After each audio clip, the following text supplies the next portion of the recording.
Hey there, it's Kathy Alessandra, the Yes I Can coach, and I am here with the final episode of the Yes I Can Living podcast for the year 2020.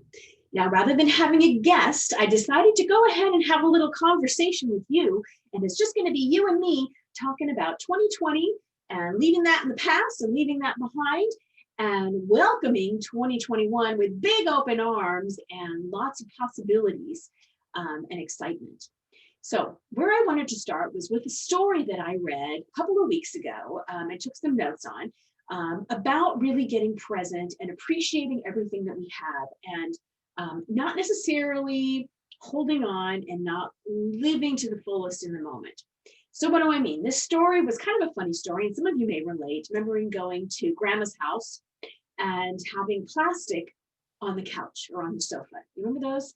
Remember those experiences? You get there and there'd be plastic covering the sofa, or maybe a chair, or maybe plastic covering the floor. And the idea in this story was that the person came in and went to sit down on the couch and made some comment about the couch. And the woman said, "Oh, isn't this wonderful? Because I've kept this couch covered for 20 years. It looks brand new," right? How many of you are keeping your lives covered up and not actually experiencing the real, honest, wonderful essence of that couch or of your life because you got it covered in plastic? You know, that got me thinking about an experience that I'd had last week. I was actually up in Sonoma, Napa and Sonoma, California, and, in the wine country.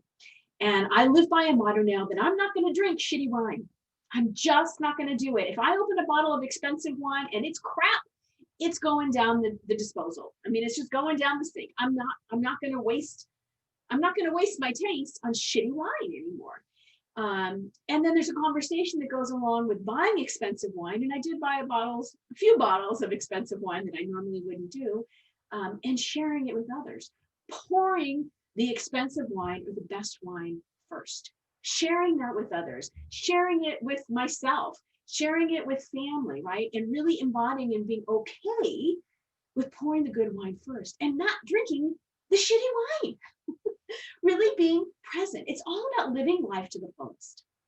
You know, Yes I Can is about looking forward.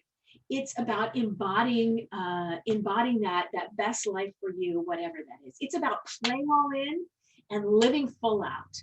It's about stepping into it in 150% way and not hiding, right? It's not covering yourself up with plastic. It's not drinking the expensive wine and saving it for a rainy day. It's looking at 2020 and figuring out, what did you learn? What can you be grateful for? What are you angry about? All of that, right? That was in 2020, and blessing and releasing it, letting it go. Understanding there were lessons that you need to take into the new year, understanding that there was loss and there is grief and there is tremendous anxiety and confusion and ambiguity going into the future, but knowing it's all part of the process, right? I know so many people who have lost loved ones during this time, and not due to COVID. People that have lost their parents, people that have lost friends, and then yes, our country struggling to come to grips with hundreds of thousands of people dying from COVID and millions of people being sick, people losing their livelihood, losing their jobs, losing their businesses. Looking at a whole new way of living life, right? And having to make that shift or that pivot in a relationship, in their business. What are they going to do next? None of us really being certain what the new year is going to bring, just knowing that new year is coming and it's barreling down at us. There were many people who were posting, just get over with 2020, just move on, let's get into 2021. But the fact is when we wake up on January 1st, nothing is going to be different on January 1st than it was on December 31st or December 20th or today, right? If we don't take that lesson into the future with us, if we aren't willing to take the mindset of moving forward and shifting and looking at the possibility and looking at the gratitude and being in that space. I don't know about you, but I'm not willing to live in a place of woulda, coulda, shoulda. I want to live with no regrets. That means I need to be constantly looking at my life and making some of those tweaks. And when I'm in that anger or that grief or that confusion or that ambiguity, finding the grace within myself and the gratitude to keep moving forward and understand it's momentary.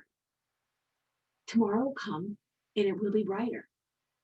That I don't need to drink the shitty wine, that I don't need to sit on the couch that has the plastic on it, that I can pull out the china that my grandmother gave me and use it as everyday china because I'm present, because I'm grateful, because I'm going to live in that place of positivity, of yes, I can, of being in the moment and understanding that.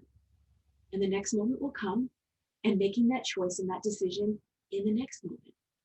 Living with no regrets, not ending my life with a woulda, coulda, shoulda, but looking forward to the future.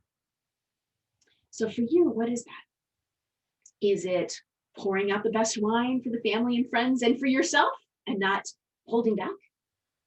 Is it sitting on the couch and pulling off the plastic? Remove that damn plastic and sit on the couch, figuratively or reality?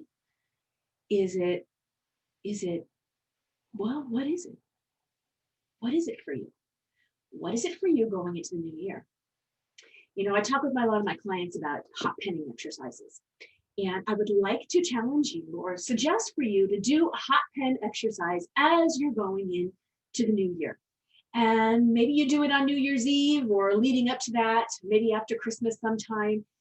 What I'd like to suggest to you is actually hot pen, set your timer for 10 minutes, get out a special journal, you put your pen down on the paper and you don't lift it for those 10 minutes. And if you're not sure how to answer the question I'm going to pose to you, you just write, I don't know what to write. I don't know what to write. I don't know the answer. I don't know the answer. And sooner than later, that pen is going to start flowing out the words from your heart, right out onto the page, from your head and dumping it out. And the question I want to pose for you, or the thoughts that I'd like you to come up with is, how can you give yourself grace? How can you say goodbye to 2020 and thank you for the lessons? Thank you for the memories and welcome in the new year. Welcome in 2021. Looking forward to whatever that's going to be, forward to the challenge, forward to the excitement, forward to taking the lessons and how you're going to move that into the next year and how you're going to show up. How are you going to live that yes, I can life? How are you going to be the person that you're meant to be? And what does that look like for you? And again, just doing it in a hot pen, set your timer for 10 minutes and let the thoughts flow. Being in grace and gratitude for 2020, saying goodbye and hello and welcome to the new year. All right. I hope you have a wonderful, blessed holiday season. I hope you're able to enjoy your friends and family, even if it is on Zoom. I'm not going to be with my daughters this year. We are doing a Zoom Christmas. And I'm sure New Year's Eve will be the same kind of way. So what can you do to set some new traditions for your family that hopefully we won't have to continue with next year on Zoom, but we can do it in person, right? Friends, families, we're missing the holiday parties, but maybe send that Christmas card, or maybe send a text message or a couple extra emails, or pick up the phone and actually talk to somebody. And as we move into that new year, looking at that big, bright, bold, beautiful, yes, I can future, what's that going to look like for you? Set some intentions, set some goals, set some ideas, embrace it, embody it, and live that best life for you. All right. I hope you have a wonderful holiday. Best wishes for a new year, and we will see you in 2021. Thanks so much. Bye-bye.